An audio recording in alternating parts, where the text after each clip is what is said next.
சரத்குமார் என்னும் நான் தாம்பரம் தொகுதியில் தளபதியால் தேர்ந்தெடுக்கப்பட்டு தமிழக வெற்றி கழகத்தின் சார்பாக இன்னைக்கு வேட்பாளராக நாமினேஷன் தாக்கல் செஞ்சுட்டு வந்திருக்கோம்.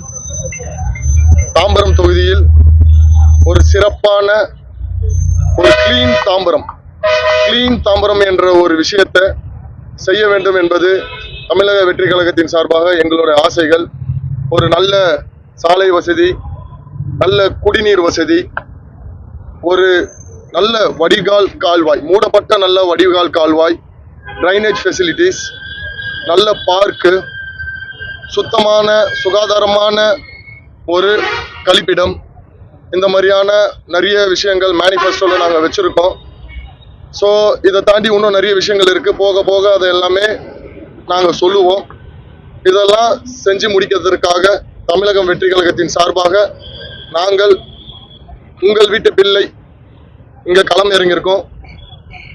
ஒரே ஒரு தடவை தளபதி அவர்கள் எல்லாத்தையுமே உங்களுக்காக விட்டுட்டு வந்திருக்காரு. அவரோட முகத்தில் நாங்கள் உங்க முன்னாடி நிற்கிறோம்.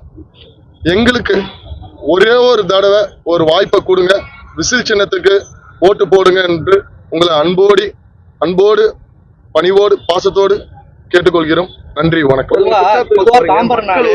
திமுக அதிமுகவுடைய ஓட்ஸ் எண்ணிக்கை அதிகமா இருக்கும். புது கட்சி, புதிய முகம். எப்படி மக்களை சந்திக்க போறீங்க? எப்படி அணுகுமுறை, எப்படி ஓட்டு எண்ணிக்கை அதிகப்படுத்த போறீங்க? அதாவது நாங்க புதிய கட்சி தான், ஆனா மக்கள் இயக்கமா இருக்கும்போது நாங்க உள்ளாட்சி ஊராட்சி எலெக்ஷனும் தாம்பரம் மாநகராட்சி கவுன்சிலர் எலெக்ஷனையும் சந்திச்சுட்டு தான் வந்திருக்கோம். எலெக்ஷனை பத்தி எங்களுக்கும் நிறைய விஷயங்கள் தெரியும். அதனால அவங்கள விட நாங்கள் ஒரு நல்லாவே இந்த தாம்பரம் தொகுதியில் பிரச்சாரத்தை மேற்கொள்வோம் என்பதை நேரத்தில் தெரிவிச்சோம். என்ன குறையெல்லாம் உங்ககிட்ட சொல்றாங்க சார்? அதாவது நாங்கள் கிட்டத்தட்ட இப்போ மட்டும் இல்லை, 20 ஆண்டு காலமாக மக்கள் இயக்கத்தில் இருக்கும் போதே பல பணிகளை செஞ்சிருக்கோம். தமிழக வெற்றி கழகம்ன்ற ஒரு அரசியல் கட்சி தொடங்கினதுக்கு அப்புறம் நாங்கள் மக்களை சந்திக்கும் போது ஒரு நல்ல குடிநீர் கிடையாது, ஓகேங்களா? நிறைய இடத்துல ஒரு முறையான ஒரு குடிநீர் கிடையாது, அதை மூடப்பட்ட கால்வாய் கிடையாது. அதனால டெங்கு, மலேரியா இந்த மாதிரி போன்றது இருக்கு. ரோடு வசதி சுத்தமா கிடையாது. நிறைய பிரச்சனைகள் இருக்கு, நிறைய ஊழல்கள் இருக்கு. அந்த முறைகேடு எல்லாமே கிட்டத்தட்ட இப்போ ஒரு லேட்டஸ்டா சமீபமா ஒரு 3 மாசத்துல 26 பொதுக்கூட்டம் போட்டு எங்கெங்கெல்லாம் வரிக்கான முறைகேடு நடந்ததுன்றதை சொல்லியிருக்கோம். அதுக்கப்புறம் அது மட்டும் இல்லாம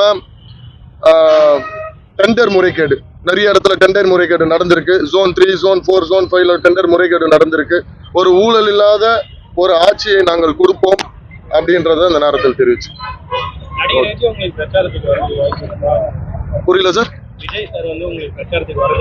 கட்டாயம் சார், அது தமிழக வெற்றி கழகத்தின் தலைமை முடிவெடுக்கும்.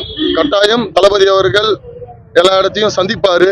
உங்களுக்கே தெரியும் காவல்துறையோட நெருக்கடி எப்படி இருக்குன்றது.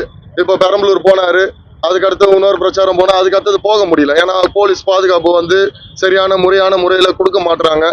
அவங்க நல்ல முறையில போலீஸ் பாதுகாப்பு கொடுத்தாங்கன்னா தளபதி அவர்கள் தாம்பரம் தொகுதி மட்டும் இல்ல, தமிழ்நாடு எங்கேயும் பயணிப்பார் என்பதையும் நேரத்தில் தெரிவிச்சு. நீங்க ஒரு யங்ஸ்டர்ஸா இருக்கீங்க, இதுக்கப்புறம் வர ஆட்சிக்கு வந்தீங்கன்னா அந்த யங்ஸ்டர்ஸ்லாம் என்ன போறீங்க? வேலை வாய்ப்பு அந்த மாதிரிலாம் எதனா பிளான்ஸ் இருக்கா சார்? ஆக்சுவலி பாத்தீங்கன்னா இப்போ எங்க தளபதியோட மேனிஃபெஸ்டோ மகளிருக்கான மேனிஃபெஸ்டோ கொடுத்துருக்காரு. வருஷத்துக்கு 6 சிலிண்டர் அந்த மாதிரி கொடுத்துருக்காருல்ல.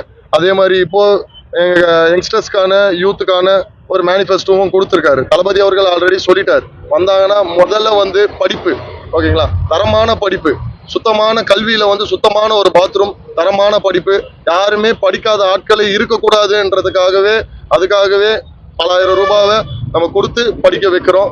ஸோ இதுக்கப்புறமும் மீண்டும் இன்னும் பல மேனிஃபெஸ்டோ வெளியே வர இருக்கு. அதுக்கப்புறமா அது என்ன தளபதி கொடுத்துருக்காரோ அதை எல்லாமே நம்ம செஞ்சு முடிப்போம். அப்படியே இல்லைனாலும் தாம்பரம் தொகுதியில் தளபதி அவர்கள் சொன்னதுக்கு மீறி ஏதோ ஒரு விஷயங்கள் இருக்குன்னாலும் அதுவும் தலைமையிடம் எடுத்துட்டு போய் தெரிவிச்சு அதையும் செஞ்சு முடிப்போம் என்பதை நேரத்தில் தெரிவிச்சு.